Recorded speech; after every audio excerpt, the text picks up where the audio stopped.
প্রিয় দর্শক, আপনাদের শুভেচ্ছা জানিয়ে universal medical college and hospital আজকের সংবাদপত্রের আজকের পর্বটি শুরু করছি। আমি মীর মাসরুর জামান।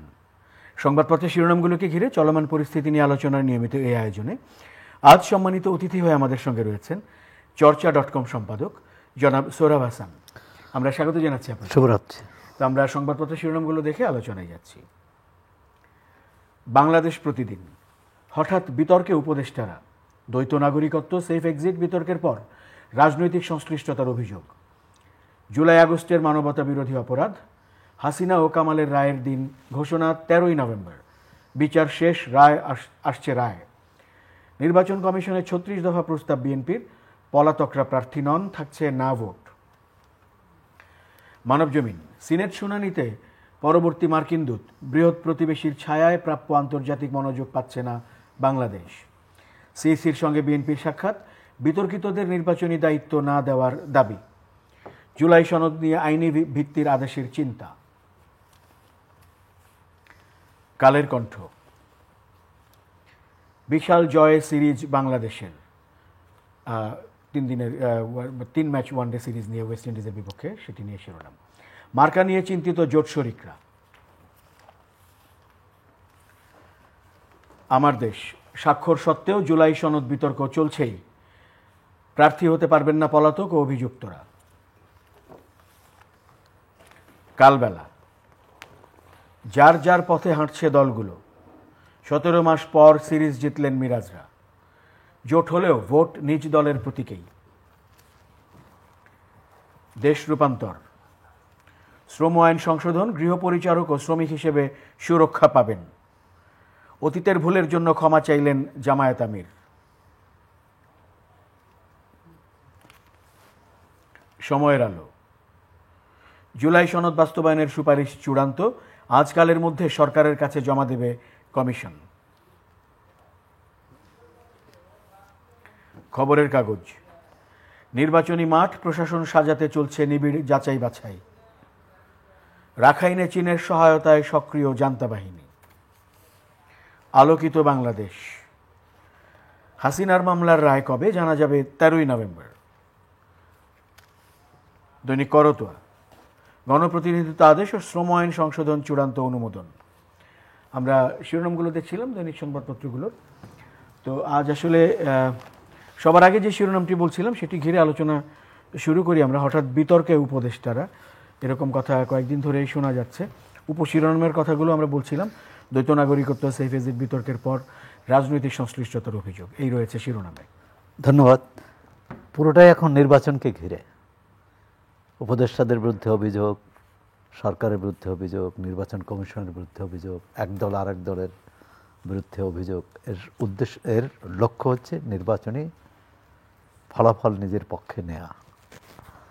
এখন সত্যি সত্যি যদি অন্তর্বর্তী সরকারকে আমরা নিরপেক্ষ নির্দলীয় ভূমিকায় দেখতে চাই, তাহলে এই যে টানাটানি এবং এক পক্ষ আর এক পক্ষের বিরুদ্ধে অভিযোগ, কোনো উপদেষ্টাকে কারো পছন্দ নয়, কোনো দলের পছন্দ নয়, আর কোনো উপদেষ্টাকে পছন্দ, এর ঊর্ধ্বে উঠতে হবে। আমরা সত্যিকার অর্থে নির্বাচন কমিশন এবং সরকারকে নিরপেক্ষভাবে কাজ করতে দিতে হবে। এখন সরকার কাজ করছে না, কোথায় সুনির্দিষ্ট অভিযোগ থাকলে অবশ্যই বলা হবে, কিন্তু অনির্দিষ্টভাবে এবং ইঙ্গিতে আভাসে অমুক অমুক উপদেষ্টা অমুক দলের পক্ষে, এটা বলে কিন্তু আরও বিভ্রান্তি বাড়ানো হচ্ছে। মানুষের মধ্যে সংশয় জাগছে যে সত্যি সত্যি নির্বাচনটি কেমন হবে। সরকার যদি নিরপেক্ষ না হয়, তাহলে এই 15 মাস কী করে কাজ করলো? তারা কোনো দলের পক্ষে করেছে? সেটা স্পষ্ট বলতে হবে। কারণ এই সরকার এসেছে আন্দোলনের অংশীজন যে দল, রাজনৈতিক দলই, অন্য পেশাজীবীদের তো খুব একটা তাদেরকে আমলে নেওয়া হয়নি, রাজনৈতিক দলগুলোই এই নাম দিয়েছে। প্রথমে আমাদের তো ধারণা ছিল যে ছাত্র নেতৃত্ব থেকেই বা তাদের প্রস্তাব অনুযায়ী 3 জন উপদেষ্টা ছিলেন, পরবর্তীকালে একজন পদত্যাগ করেছেন। এনসিপির সর্বশেষ যে ভাষ্য এবং তাদের যে বক্তব্য, তাতে আমরা দেখলাম যে না, অন্যান্য উপদেষ্টাও নেওয়া হয়েছে বিভিন্ন দলের পরামর্শ এবং প্রস্তাব অনুযায়ী। এখন যে দলেরই পরামর্শ হোক, এর আগে বিচারপতি শাহাবুদ্দিন আহমদ, লতিফুর রহমান এবং পরবর্তীকালে যে তত্ত্বাবধায়ক সরকার ছিল সেখানেও কিন্তু এই নাম প্রস্তাব বিভিন্ন রাজনৈতিক দল থেকে দেওয়া হয়েছে। কোনটা রক্ষা করা হয়েছে, কোনটা রক্ষা করা হয়নি। কিন্তু যারা দায়িত্ব নেয়ার পর থেকে আর কিন্তু দলের থাকলেন না, তিনি দলের পছন্দেরও থাকবেন না, অপছন্দেরও থাকবেন না, তিনি তার মতো করে দায়িত্ব পালন করবেন। কিন্তু আমরা দেখলাম যে শুধু বিএনপির অভিযোগের তালিকায় কিন্তু শুধু ছাত্র 2 উপদেষ্টা নন, এর বাইরেও আছে। এখন প্রশাসন কিভাবে নিরপেক্ষ হবে? আমার পছন্দের মতো হলে নিরপেক্ষ, আর আমার পছন্দের মতো হলে না হলে নিরপেক্ষ নয়, এই মানসিকতা বা এই ধারণা থেকে বেরিয়ে আসতে হবে রাজনৈতিক দলগুলোকে, প্রত্যেকটি দলকে। এবং সেক্ষেত্রে রাজনৈতিক দলগুলো একসঙ্গে বসে জুলাই সনদ নিয়ে যেমন বসছে, তারা এখন তো জাতীয় ঐকমত্য কমিশনে এখানে কোনো ভূমিকা নেই। এখানে যারা নির্বাচনে প্রতিযোগী, নির্বাচনে যারা অংশ নেবেন, তাদের ভূমিকা। তারা একসঙ্গে বসে বলুক যে কে অভিযোগ, অথবা প্রধান উপদেষ্টাকে বলেছেন, এখন প্রধান উপদেষ্টা বিচার বিশ্লেষণ করবেন। তবে একটা বিষয় যে সবাই কিন্তু প্রধান উপদেষ্টার উপর ভরসা রেখেছেন। এটিই কিন্তু একমাত্র ভরসা যে আগামী নির্বাচনটি করতে সব দলের মধ্যে একটা তাগিদ আছে, আগ্রহ আছে, বা নির্বাচনের বিকল্প নেই। আমরা আরেকটি শিরোনামে যাই। এটিও অন্যতম প্রধান শিরোনাম হিসেবে আজ আমরা দেখতে পাচ্ছি, শুধু 71 নয়, 47 থেকে এ পর্যন্ত সব ভুলের জন্য ক্ষমা চাইল জামায়াত। আমরা জানি যে প্রথমে জামাতের আমির ডক্টর শফিকুর রহমান এই যে ক্ষমা চেয়েছেন, এটাকে আমরা স্বাগত জানাই, সাধুবাদ জানাই। কিন্তু এর মধ্যে অনেকগুলো কিন্তু আছে। 47 থেকে এখন পর্যন্ত, এখন ধরুন প্রতিবেশীর সাথে ঝগড়া হলো, সেই ঝগড়া মিটমাটও হলো, আবার সেটার সাথে 71-এর ঘটনা, এমনকি 47-এর ঘটনাকে মেলানো, এটা এক ধরনের 71-এর যে মুক্তিযুদ্ধের সময় যে গণহত্যা হয়েছে, 2-2.5 লাখ মানুষ, 2.5 লাখ নারী নির্যাতনের শিকার হয়েছেন, সেই বিষয়টাকে লঘু করে দেখা হলো। তিনি ক্ষমা চাইলেন, কিন্তু কার কাছে ক্ষমা চাইলেন? তিনি বললেন যে প্রতিষ্ঠান এবং ব্যক্তি যদি আহত হয়ে থাকেন বা তাদের ক্ষতিগ্রস্ত মনে করেন বা তাদের মানে কোনো রকম অসন্তোষ থাকে, তার বিরুদ্ধে ক্ষমা চাইলেন। 71 এর আগে বলেছিলেন যে তারা রাজনৈতিকভাবে তখন অখণ্ড পাকিস্তানের পক্ষে ছিলেন। শুধু রাজনৈতিকভাবে অখণ্ড পাকিস্তানের পক্ষে ছিলেন না, কারণ আল বদর, আল শামস যেসব বাহিনী গঠন করা হয়েছিল সেটা কিন্তু জামাতের সদস্যদের নিয়েই। রাজাকার গঠিত হয়েছিল অন্যান্য শ্রেণী পেশার মানুষকে নিয়েও, কিন্তু আল বদর, আল শামস তৎকালীন জামাতের। হ্যাঁ, বলতে পারেন যে এখন যারা জামাত করেন তারা এর জন্য দায়ী না, অবশ্যই, কারণ স্বাধীনতা পরবর্তী প্রজন্মের যে জামাত ইসলাম বা তারা তো ওই ঘটনার জন্য অন্তত দায়ী না। তারপরও বলবো যে এটি এই ধরনের দৃষ্টান্ত ইতিবাচকই, কারণ তারা এতদিন পর তো ক্ষমা চাইলেন, এবং ক্ষমা চাইলেন সেটা বিদেশের মাটিতে। এই স্পষ্ট কথাটি দেশের মাটিতে বললে আমার মনে হয় যে আরও বেশি এটার গুরুত্ব বহন করত অন্যান্য দলেরও। আর জামাত ইসলামের যে 47 নিয়ে এসেছে, সেখানে একটা প্রশ্ন আসবে যে তারা 47-এ পাকিস্তান প্রতিষ্ঠার যে আন্দোলন এবং 71-এ বাংলাদেশের অভ্যুদয়, দুই ক্ষেত্রেই তাদের ভুল সিদ্ধান্ত ছিল, রাজনৈতিকভাবে ভুল সিদ্ধান্ত ছিল। তারা পাকিস্তান আন্দোলনকে কিন্তু সমর্থন করেনি জামাত ইসলাম, তৎকালীন জামাত ইসলাম। আর 71-এ যে জামাত ইসলাম ছিল, তারাও বাংলাদেশের অভ্যুদয়কে মেনে নেয়নি বা সমর্থন করেনি। তো সুতরাং আমাদের ইতিহাসের যে বড় দুইটি ঘটনা, সেখানে তো তাদের ভুল সিদ্ধান্ত।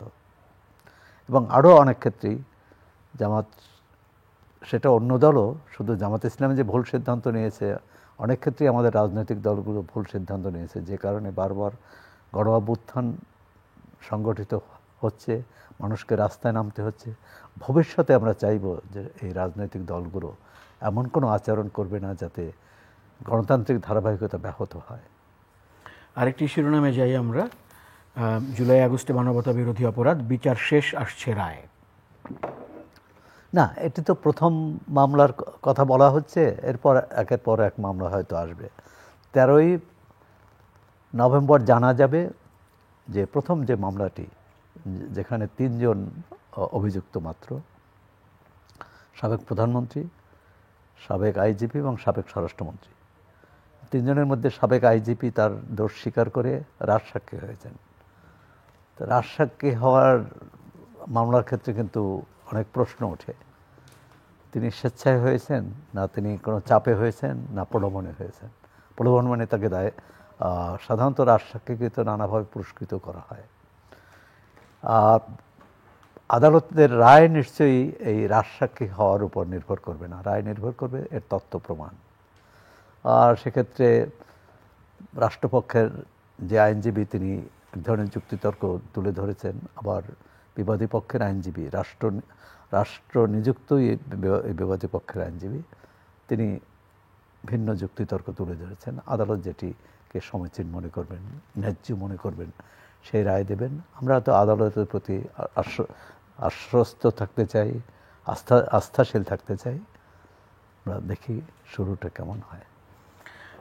নির্বাচনের কথা আপনি শুরুতেই বলছিলেন, নির্বাচন নিয়ে আরও কিছু শিরোনাম রয়েছে। যেমন নির্বাচন কমিশনের 36 দফা প্রস্তাব দিয়েছে বিএনপি। ইসলামী ব্যাংকসহ বিতর্কিত কর্মকর্তাদের ভোটের দায়িত্বে নয় বা ভোটে নয়, এবং পলাতকরা প্রার্থী নন, থাকছে না ভোট। উপদেষ্টা পরিষদের বৈঠকে আরপিও সংশোধন, দুটো শিরোনাম পাশাপাশি রয়েছে। হ্যাঁ, অনেকগুলো সিদ্ধান্তের কথাই আমরা জানতে পারলাম যে আরপিও সংশোধনীতে একটা হচ্ছে যেটা বড় বিতর্ক তৈরি করবে, এবং কোনো কোনো পত্রিকা লিখেছে জোট থাকলেও প্রতীক পাচ্ছেন না, যে জোটবদ্ধ নির্বাচন করলে দলীয় প্রতীকেই নির্বাচন করতে হবে। কিন্তু অতীতে আমরা এ ব্যাপারে মুক্ত অবস্থান দেখেছি, অর্থাৎ কেউ দলীয় প্রতীকে নির্বাচন করেছেন, আবার কেউ জোটের নির্বাচনে করেছেন।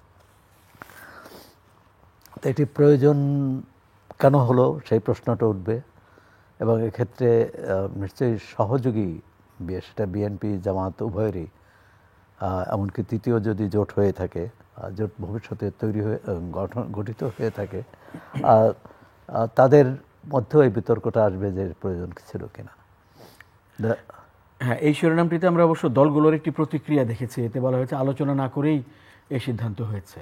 হ্যাঁ, এটা তো নতুন করে বিতর্ক হবে। কিন্তু নির্বাচন কমিশনের আরও অনেকগুলো বিষয়ে, যেমন বিএনপি যে 30 দফা না কত 36 দফা দিয়েছে, তার মধ্যে তো একটাই যে নিরপেক্ষ ব্যক্তিদেরই নির্বাচন প্রক্রিয়া রাখা, কোনো তাদের ভাষায় বিতর্কিত প্রতিষ্ঠানের কর্মকর্তা কর্মচারীদের যাতে না রাখা হয়। এখন বাংলাদেশে হাজার হাজার প্রতিষ্ঠান, লাখ লাখ তার কর্মী, এখন কে কোন পক্ষের কোন দলের, এটি আমরা নির্বাচন প্রক্রিয়ায় গেলে অতীতে দেখেছি এক ধরনের সরকারি চাপ।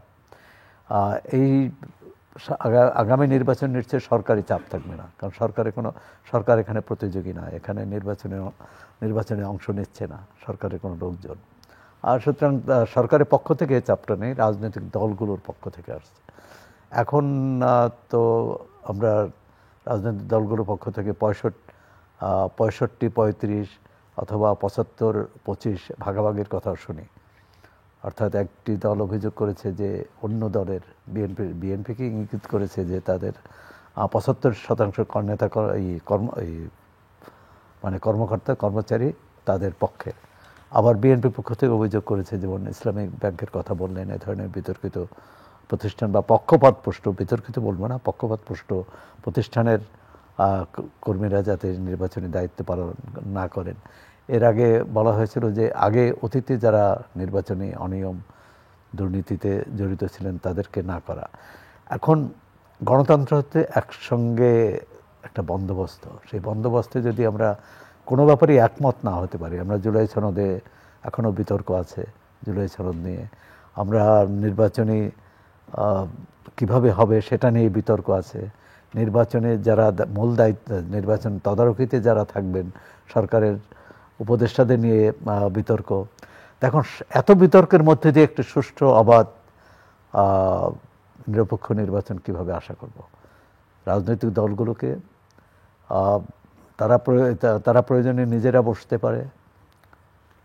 কার কী অভিযোগ এটা তো সংবাদ মাধ্যমে আমরা জানতে পারছি, কিন্তু সমস্যার সমাধান তো করতে হবে। এবং এটাও মনে রাখতে হবে এই সরকার তো দলীয় সরকার না, যে কোনো কিছু চাপিয়ে দেবে। সরকার, রাজনৈতিক দলগুলো এখন এক দল বললে তারা তাদের কথা শুনবেন, অন্য দলের কথাও তারা শুনবেন, তারপর সিদ্ধান্তটা কোত্থেকে আসবে, এবং সেই সিদ্ধান্ত সাহসী সিদ্ধান্ত নেওয়া, যে সিদ্ধান্তে কোনো পক্ষ অসন্তুষ্ট হবে, কোনো পক্ষ সন্তুষ্ট হবে। তো এরকম সিদ্ধান্ত সরকারকে নিতে হবে, কারণ অন্যথায় কিন্তু সরকার এগোতে পারবে না, নির্বাচনী প্রক্রিয়া থমকে যাবে, এবং যা কোনোভাবেই কাম্য নয়। আমরা মির্জা ফখরুল ইসলাম আলমগীর তার বরাতে একটি সংবাদ শিরোনাম দেখতে পাচ্ছি, বিএনপি মহাসচিব তার বরাতে নির্বাচন পেছানোর চেষ্টা করছে কোনো কোনো দল।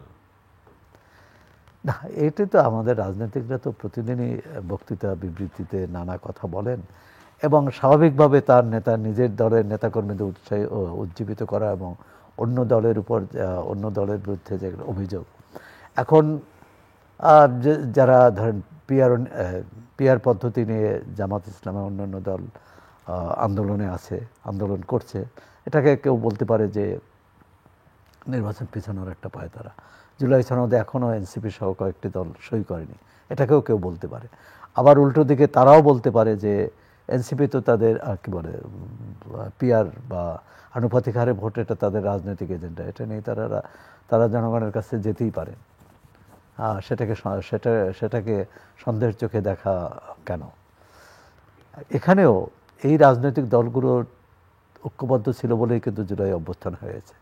এখন তাদের ঐক্যটা, এর আগে মির্জা ফখরুল ইসলাম আলমগীর বলছিলেন যে ঐক্যের সুর এখন আর লক্ষ্য করা যাচ্ছে না, অনৈক্যের সুর লক্ষ্য করা যাচ্ছে। তো অনৈক্যটা যদি বিবাদে পরিণত হয়, যদি সংঘাতে পরিণত হয়, তখন কিন্তু ভয়াবহ পরিস্থিতি তৈরি হবে, তখন নির্বাচন করা কঠিন হবে। এবং নির্বাচনের তারিখ বা সময়সীমা তো সরকারের পক্ষ থেকে দিয়েছে, এখন এটা সরকারকেই পেছাতে হবে, এবং সেই ঝুঁকি সরকার নেবে কিনা সেই প্রশ্নও আছে। উপদেষ্টা পরিষদের বৈঠকে আরপিও অনুমোদন যেটি আমরা বলছিলাম আগে, সেখানে আরেকটি বিষয় রয়েছে, একটু দৃষ্টি আকর্ষণ করতে চাই। না ভোট থাকছে, এরকম একটি কথা এখানে রয়েছে। না ভোট, এটা 2008-এর নির্বাচনে ছিল, কিন্তু সে খুব কি না ভোট পড়েছিল বাংলাদেশে, যেখানে এখনও না ভোট নীতিগতভাবে সমর্থন করি। কারণ প্রতিযোগী যদি 5 জন প্রার্থীর একজনকেও আমার পছন্দ না হয়, আমি না ভোট দিতে পারি। কিন্তু বাংলাদেশে যেখানে প্রতীকে ভোট হয়, যেখানে দলের প্রার্থীকেও অনেকে চিনেন না, দেখেন যে কোন দলের প্রার্থী, আর সেখানে না ভোট খুব তাৎপর্য বহন করবে না। তবুও যদি আমরা কয়েক লাখ বা যত বেশি না ভোট পড়বে, তত ধরে নেব রাজনৈতিক দলগুলোর প্রতি তাদের সাধারণ ভোটারদের অনাস্থা আছে। এখন না ভোটটা দেখানোর, শুধু ব্যালটে রাখার জন্য রাখা নয়, এটা সত্যিকারভাবে ভোটারদের তাহলে বোঝাতে হবে কেন না ভোটটা কেন, এবং না ভোট আপনি যে দিতে পারেন, একজনকে যেন হাভোট যেমন দিতে পারেন, হাভোট মানে তার পক্ষে যেমন ভোট দিতে পারেন, আবার তাকে নাও করতে পারেন। না করার অর্থ হচ্ছে প্রতিযোগী 5 জন হোক, 6 জন হোক, 10 জন হোক, এর কারোর প্রতি আমার আস্থা নেই, এ কারণেই না ভোট। আরেকটি শিরোনাম, এটি আমরা বলছিলাম শুরুর দিকে, সিনেট শুনানিতে পরবর্তী মার্কিন দূত, তিনি বলছেন বৃহৎ প্রতিবেশীর ছায়ায় প্রাপ্য আন্তর্জাতিক মনোযোগ পাচ্ছে না বাংলাদেশ। আর সেটি সাম্প্রতিক ঘটনাবলিতে কিন্তু তাই মনে হচ্ছে। আমরা রোহিঙ্গার ক্ষেত্রে, রোহিঙ্গা সংকট যদি বলি, আমাদের ভূ রাজনৈতিক অবস্থান যদি বলি, তিস্তার পানি বন্টনের কথা যদি বলি, বা ভারতের সাথে অন্যান্য সমস্যার ক্ষেত্রে যদি বলি, বাংলাদেশ কিন্তু খুব নজর পাচ্ছে না আন্তর্জাতিক। আমরা একটা ক্ষেত্রেই কিছুটা এগিয়েছি, সেটা হচ্ছে যুক্তরাষ্ট্র যে শুল্ক আরোপ করেছিল সেটা কমানো গেছে, আরও অনেক দেশ কমাতে পেরেছে। এখন এটা ঠিক যে একসময় তো আমরা বলতাম যে পাকিস্তানের চেয়ে ভূ রাজনীতিতে বাংলাদেশ এগিয়ে আছে, কিন্তু আমরা দেখছি যে বাস্তবে এগিয়ে নেই।